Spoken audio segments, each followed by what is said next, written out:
Hello, welcome back everyone to day 2 of the Simple Trade Profit System 100% free training course. I hope you guys got some value. So those of you who are new to trading, I hope you got some value from the first video and have a little bit better understanding of what candlesticks are. But for those who are a little bit more experienced in trading, sorry, we had to put out the first video, but I believe you'll find some more value in this one. I believe you'll learn a lot more because we are going to get into some more trading setups, potential trading setups in this video. So without further ado, this video is going to be about support and resistance. Support and resistance, I think, is one of the most important concepts to understand, to know how to identify, and to know how to properly trade. It makes up, a lot of professional traders, they'll tell you that support and resistance, trend lines make up about 90% of their trading, and it does with mine as well. But it amazes me at how many people don't know how to draw support and resistance. So we're going to go over some different concepts in this video. The first one is going to be how not to draw support and resistance. I've seen people share charts that look like this, and I look at it, I'm like, what, how can you even trade on this? This makes no sense. They say you got too much stuff on your chart, and they call it analysis paralysis. You're like, when do you buy? When do you sell? So this is a perfect example of how not to draw support and resistance. This is horrible. So I got 3 basic rules on how to draw it that we're going to go over. They're real simple, and I hope you guys will incorporate them into your trading strategy after we get through this training. So how to draw support and resistance. The first step is to zoom out. Zoom out. So I like to look at the daily chart to start zooming out on, and I usually, the little clicker on the wheel on your mouse, when you roll it, it like moves like a different level. I usually zoom out about 10 to 15 times. So you want to like roll that button down about 10 to 15 times to get to a good view to pick, so you can get your support and resistance lines drawn.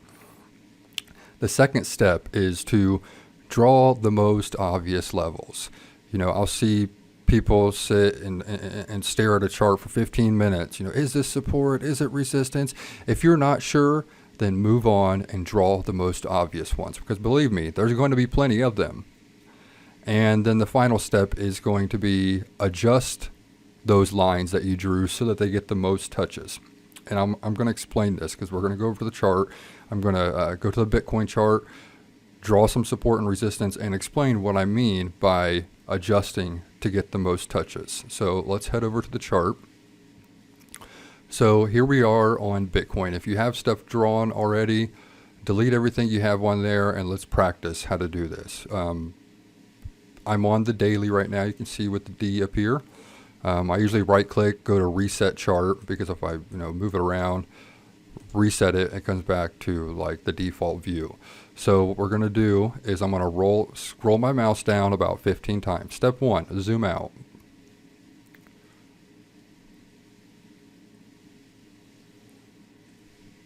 There we go. Let's get us in here so we can see it all. So step 1, zoom out. We're zoomed out now.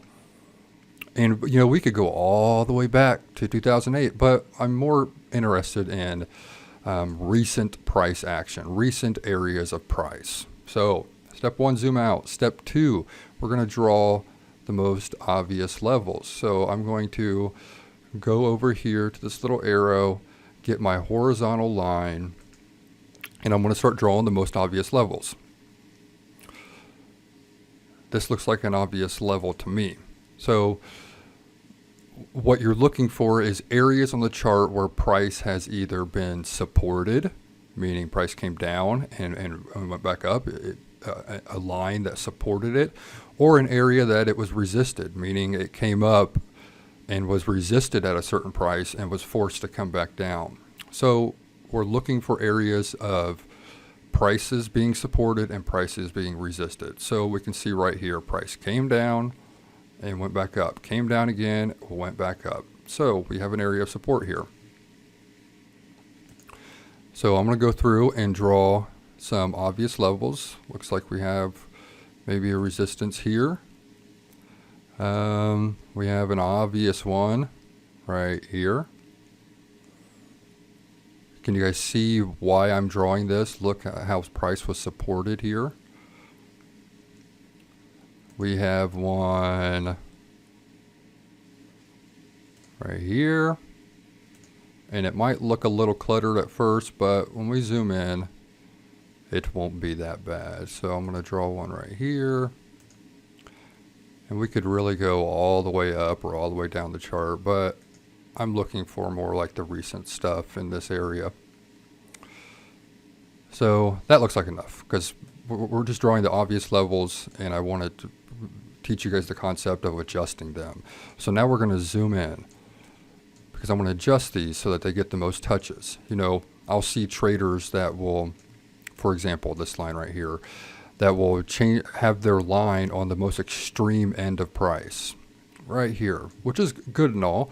But what you have to understand about support and resistance is they're not exact prices. 5,771 is not an exact price of support.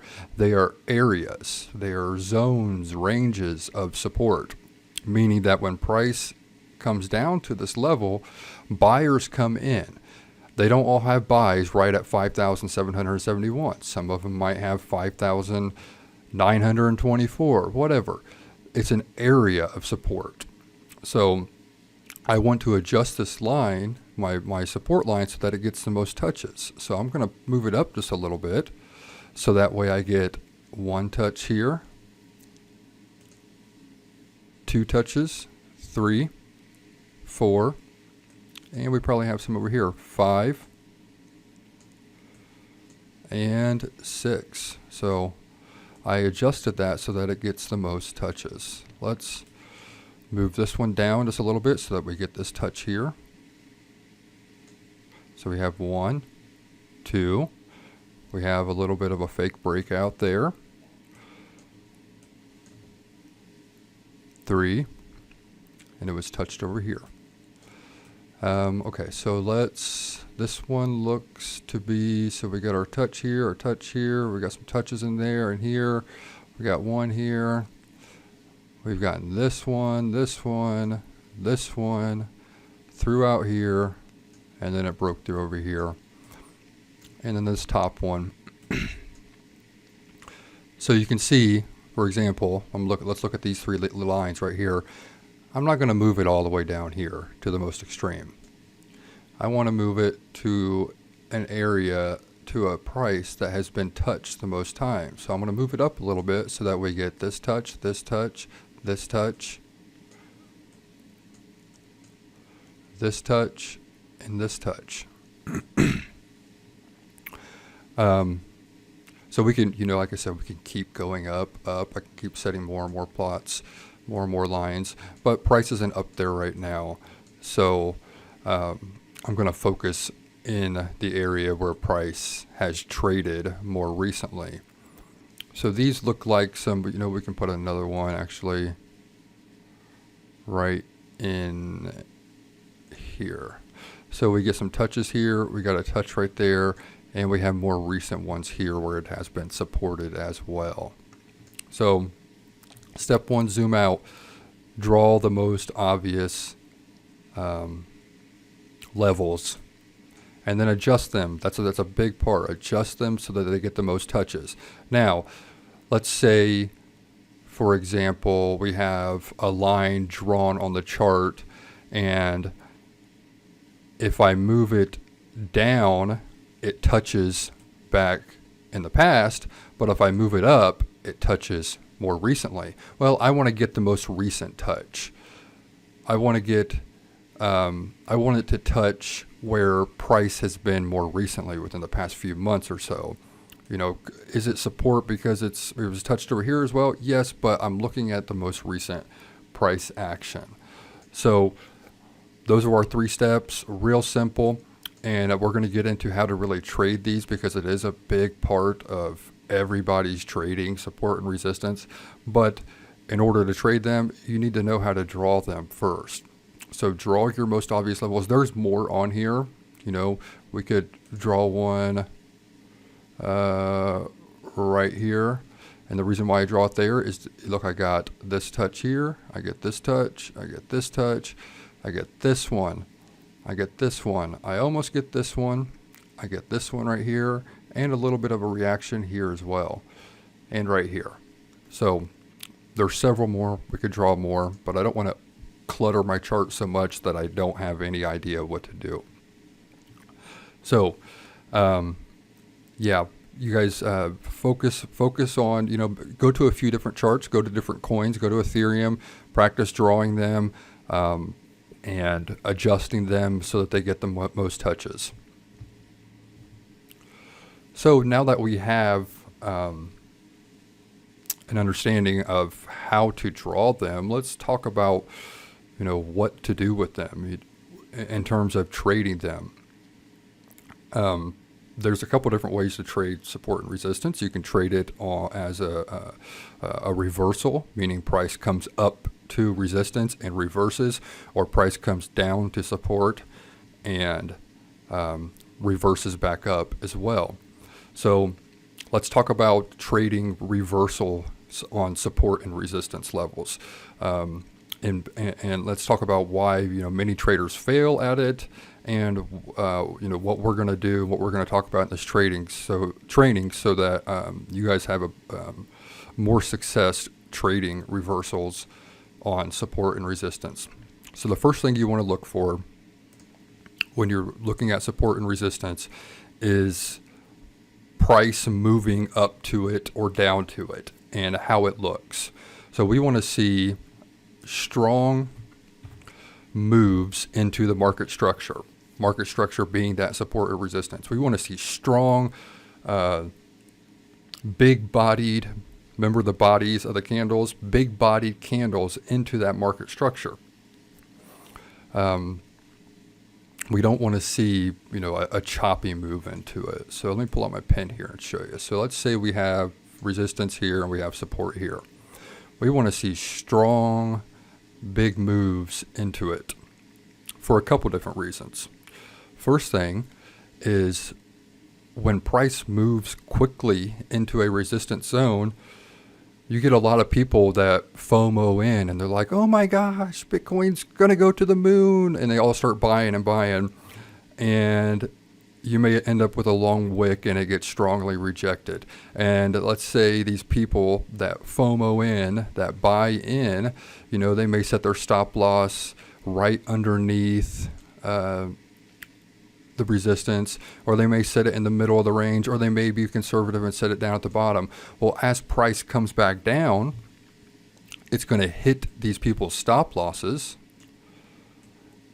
which are sell orders, and it's going to cause price to just continue to drop down. So we want to see strong moves into the resistance because the chances of it reversing are just as strong. Now, why is that? Why is it going to reverse? Why does it typically reverse just as strong as it went into it? Okay, so think about it like this. Let's say we have a strong move into resistance. Let's say these are the buyers down here. These are the sellers up here. Okay, and people are wanting to buy at levels that are support. Well, let's say you're a seller. You're wanting to short the market. You want to short up here at the top of resistance. Okay, where are you going to run into buyers at in this example? If it shoots straight up, where are the buyers going to be at? Well, the buyers are going to be down here at the support. So there's not going to be much interference with it dropping right down because the buyers are going to be down here at the support. Now, Look at this, compare it to this example here, okay? So let's say we have resistance again, we have support again, and rather than making a strong move into the market structure, into the resistance, let's say it looks like this. Comes up, comes down a little bit. We have this choppy move all the way up. And remember, you're wanting to sell at the resistance. You're wanting to short right here, okay? You're wanting to short in this area. So when we get to this resistance, where are you going to run into pressure now? Where are the buyers going to be at? Of course, the buyers are going to be down here at the support again, but now you're going to have people with buy orders here, here, here, and here. People are going to be looking to buy at these little pullbacks, these little higher lows. So whenever you put your short in, your sell order in, when price comes back down, you're going to run into problems here, here, here, here. And the risk is that one of these areas where buyers are at could prevent price from coming all the way back down here to support. It could come down to here and then take off. So we want to look for strong moves into the market structure, because, like I said, it lures in buyers, and it can reject just as quickly. So the next thing we want to look for is strong price rejection when it gets to the resistance or the support that you're looking to enter the trade at. So again, let's say we have support.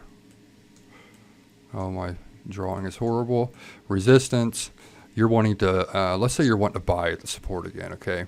So let's say we have a strong move down to here, and we're looking for a strong rejection of price. Okay, so if you remember in day one's video, we were talking about the body of the candle relative to the wick. If you have a bullish or a bearish candle, but it has a really long wick, well, that's a sign that there was a lot of buyers in that area. So we want to look for strong moves into the support, and then possibly a candle that has a really long wick on it like this.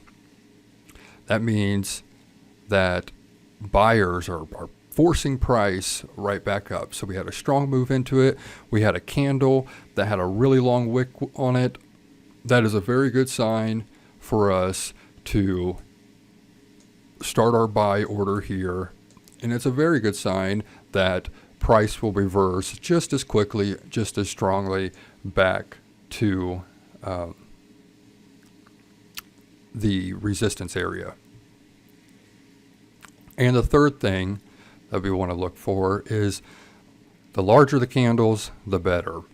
So we want strong moves, we want quick moves, and I'm going to go to the chart and show you guys some examples.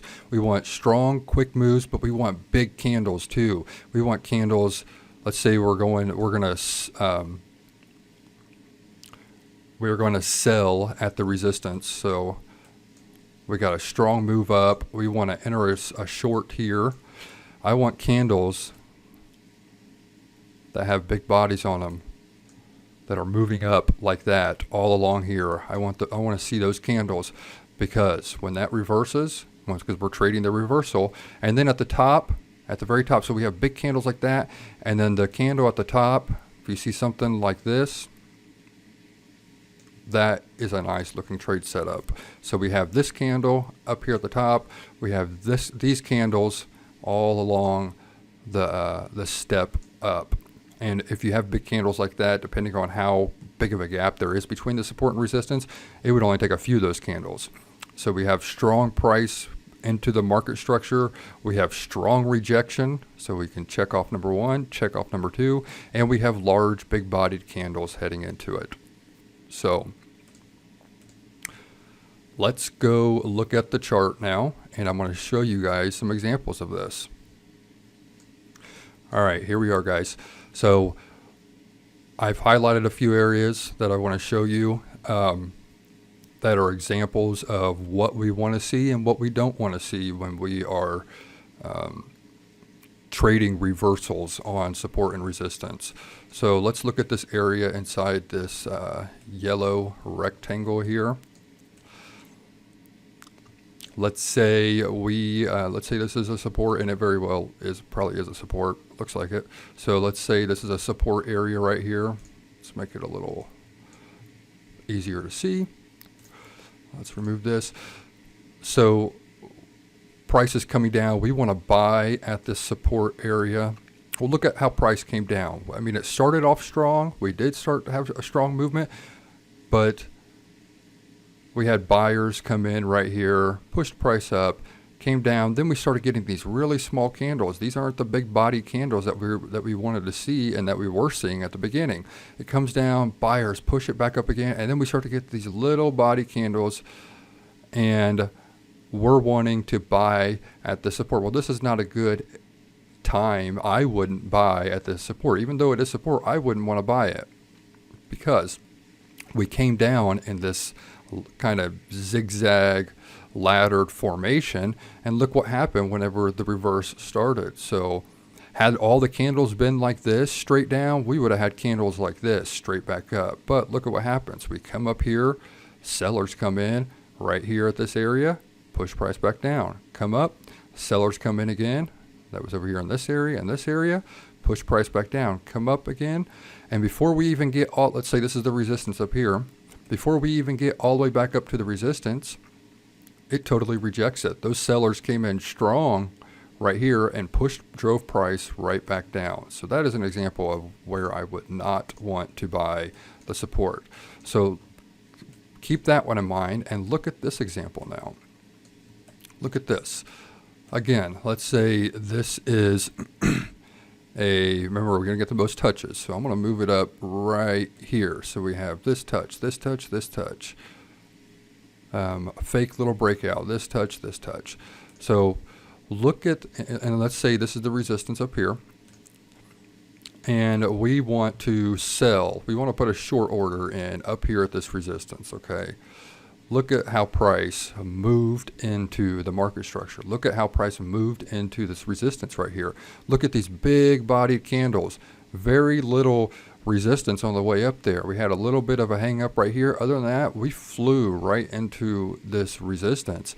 This is exactly what I would be looking for.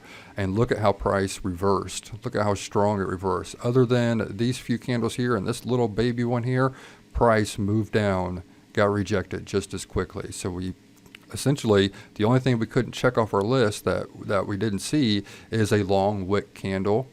But we had big body candles, we had a power move into market structure, and we had a strong reversal right after it hit it. So I have two more examples, one that is bad and one that is good. Let me find these. Look at this one. In this green rectangle again, look at this strong move.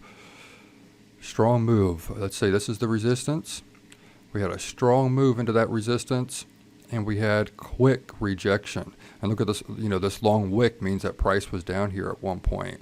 So if you're, trading and this area down in here is your support and this is your resistance and you're wanting to short this, I would be heavily inclined to short this area because we had a strong power move into the resistance up here. And, if it was me trading it, by the time price was down here before it got rejected, I would have closed my trade in big profits. So that is a good example of a trade that I would take if I'm trading support and resistance. And one last one. This is more recent. This is where we're at now. So this is more recent. The part I want you to ignore is this long candle here because this is the coronavirus market crash when everything crashed just recently. But look, let's say this is our support down here. This is our resistance up here. And we're wanting to short again. Look at how price moved into this resistance. Look how choppy it is. All the way up. It eventually hit the resistance, and now you want to put your short in. Well, look at all these little hiccups, all these little problems you're going to run into. You're going to have buyers here. You're going to have buyers right here. You're going to have buyers right in here. So look, as price, you shorted as price came down, buyers came in, drove it back up. Came down again, same spot. Buyers came in, drove it back up. Comes down, buyers come in and push it back up. And then it fell off because that was the whole market crash, basically. So this is an example of a area that I would not want to trade if I'm trading support and resistance, because, you know, at any point on this, buyers could have came in and sent it, you know, breaking right through the resistance. I want to see strong power moves into it. I don't want to see this choppy, gradual incline into the resistance, or a gradual, choppy decline into support if I'm looking to buy. So I hope you guys are, I hope you have an understanding of what I'm talking about, because this information is information that people will charge you hundreds of dollars to tell you. You know, most stuff you find online about support and resistance is, oh, here's support, buy. Oh, here's resistance, sell. No, there's way more to it than that. So pay attention to how price moves into these areas. So moving on. The other way we can trade support and resistance is breakouts, which is looking for price to break either above resistance or break below support. But, you know, when do you trade it? When are you supposed to trade a breakout of one of these levels? Well, it's going to be pretty much the opposite of what we were just talking about, the opposite of trading a reversal. We want to see higher lows into resistance, and we want to see lower highs if we're looking to buy a support. So let me pull up my pen and show you what I mean here. So we have our resistance, we have our support. We don't want to see power moves into it. We want to see something that looks like, actually, let me erase this. We want to see something that, let's say we're looking to buy a breakout from resistance, and here's your resistance. So let's say price comes up, rejected, comes up, rejected, comes up, rejected, and then finally breaks out. We want to see something like that. It kind of looks like a triangle, and it is. They call it an ascending triangle, an ascending triangle. What is this telling us? This means that buyers, so we have our sellers up here, buyers are coming in and they're buying at higher prices. This is a sign of strength, that buyers are willing to come in and buy at these higher prices. They're not waiting for it to come all the way back down here to the support. They're willing to step in and start buying now. The sellers, on the other hand, are very weak, because when price came up to it, they were only able to push the price back down this far, and then it comes up again. Next time, they're only able to push it down here, and then they're barely able to push it down at all. This is a very good sign of strength. This is a triangle that I would be looking to potentially buy on. So, and we can just inverse this for the opposite. So let's say we're shorting. We're wanting to short a breakout. Let's say price comes down. Buyers push it back up. Buyers push it back up. Buyers push it back up. And then it breaks out. And we have this descending looking triangle. So it's the complete opposite. So that means you got your buyers down here, you have your sellers up here, but the sellers, rather than waiting, the shorters, the sellers, whatever you want to call it, rather than waiting for price to come all the way back up here to our horizontal resistance, they're starting to sell right here. They're starting to sell right here. They're starting to sell right here. And when price comes down back to these areas, the buyers are only able to push it up this far, and then they're only able to get it up here, and then they're only able to get it up here. So this is a sign of weakness. This is a sign that buyers are not able to push price up over this period of time. They're not able to push price up very far. In fact, they're getting weaker and weaker. So this is a descending triangle, is what it's called, and this is a bearish sign, and is a trading setup that you can look for to potentially short.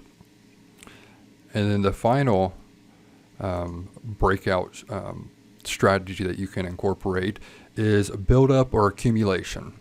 So build up and accumulation looks something like this. Let's say we're wanting to buy after a breakout from this resistance. If we see something like this, price comes up, comes back down, comes back up, and then it just kind of bounces around in here like this. This is a sign of strength. This means that buyers, again, are not even letting price come all the way down. They're starting to buy way up here, and maybe it goes sideways for a little bit, and price is consolidating or accumulating right underneath resistance. Buyers are holding price up. The sellers up here are weak. They cannot push price down. This is a sign of strength that price could break out above very soon. So we're going to go over to the chart. I have some examples of this, some real examples. So I'm on the Bitcoin chart again, and let me pull out my examples I think I have 4 of them, and we're going to take a look at each of these. So the first one is right here. Sorry, I'm trying to get it all situated. Let's zoom in a little bit. So look at this example. Let's say this is our resistance line. We have a horizontal line here, maybe for support. Sellers push price down. Buyers come in. Look at these long wicks. Buyers come in. They push price up to our resistance line. The sellers come in. Well, now they're only, first time they had a price push down here. Well, now they're only able to push price down this far. Comes up a little bit, and then they push it down here. Now they're only able to push it down here. Price comes back up again. Now they're only able to push it down this far. It comes up again, and then they're only able to push it down this far.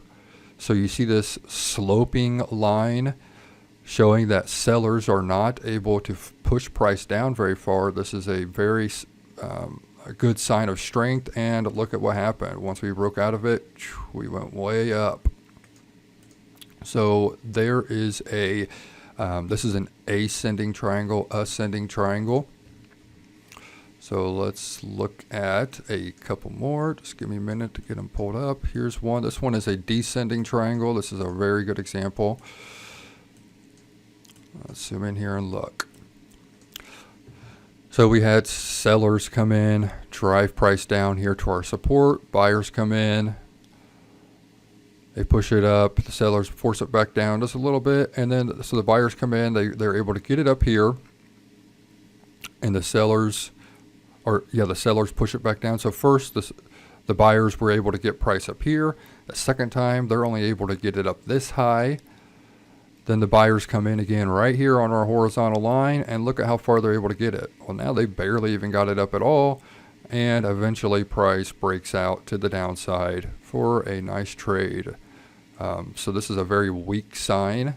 This is a sign that buyers are not in control. They cannot hold price up for very much longer. The sellers are putting a lot of pressure on them, and they eventually drive price down. So this is a descending triangle. I got a couple more we can look at. Here is another descending triangle. So let's take a look at this one. Sellers drive price down. Buyers come in this area. They push price up. The sellers were able to get price down to here at one point, the buyers were able to get price up to here. Then they were only able to get price up to here because the sellers pushed them back.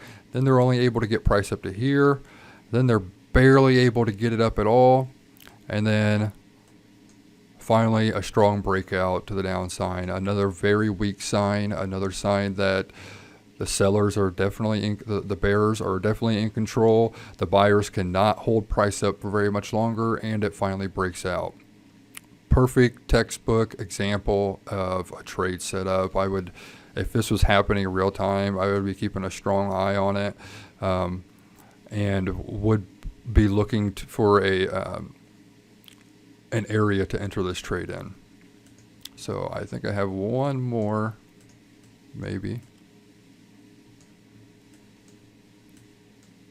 Yeah, I have another one right here. So let me zoom in. This one is an ascending triangle. The last one was descending. So let's look at this one. Buyers come in, push price up, the sellers drive it down to here. The buyers push it back up. The sellers now are only able to push it down to this area. Then when it comes back up, they're only able to push it down to here. So we can see that it's making higher lows. So we had some lows right in here. Then it was able, then the lows are here. Then the lows are here. Finally, before it breaks out to the upside. So another perfect example of an ascending triangle. And you guys can look throughout your chart, look for some historical data, go back and find these. That's what I did. And you can see time and time again, these patterns, triangle, it's a pattern, these patterns form, but understanding what it's telling you is what's important. What it's telling us is the sellers are not in control because they can't push price down very much farther. And each time it gets up to this resistance, they're not able to push it down very far. The buyers are coming in at higher prices, holding price up.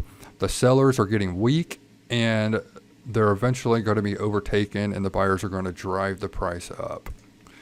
So I hope this helped you out, guys. Let's just do a quick little recap over everything we went through. So the first thing is well, I guess the first thing would be how not to draw support and resistance, but the first thing to take out of this and to learn is how to draw support and resistance. We want to zoom out first, draw the obvious levels, and then you can, I guess I can put zoom in here and adjust those levels. The second thing was trading support and resistance reversals. Remember, we want to see strong power moves into the market structure. We want to see large bodied candles. We want to see strong rejection. A candle with a long wick like that is a good sign after the power move, after the big candles, that we are possibly going to see a reversal. And the last thing, trading support and resistant breakouts. We want to see higher lows into resistance, an ascending triangle, which is a sign of strength. And then the opposite is, if you're looking to short, lower highs into support, a descending triangle, which is a strong sign of weakness. So that is it for this video, guys, on support and resistance. I hope you guys go to your charts, go back and go through these steps and practice these. Look for examples of these patterns that I've shown you in these examples, and start trying to add this into your trading strategy. Maybe you have some other techniques, but incorporating this in, because the one thing to get from this whole training is there's not one single strategy tool that is going to be successful every time. And there's not one right way to trade and all the other ways are wrong. There's several ways. Every trader has their own strategy, their own techniques. So the goal of this training is to lay out all this information, give you guys all the tools, and then from there you guys form your own strategy. So these patterns, the support and resistance, knowing how to do it is definitely one of the key elements to you guys building up your trading strategy. So thank you for watching, and I will see you in day 3.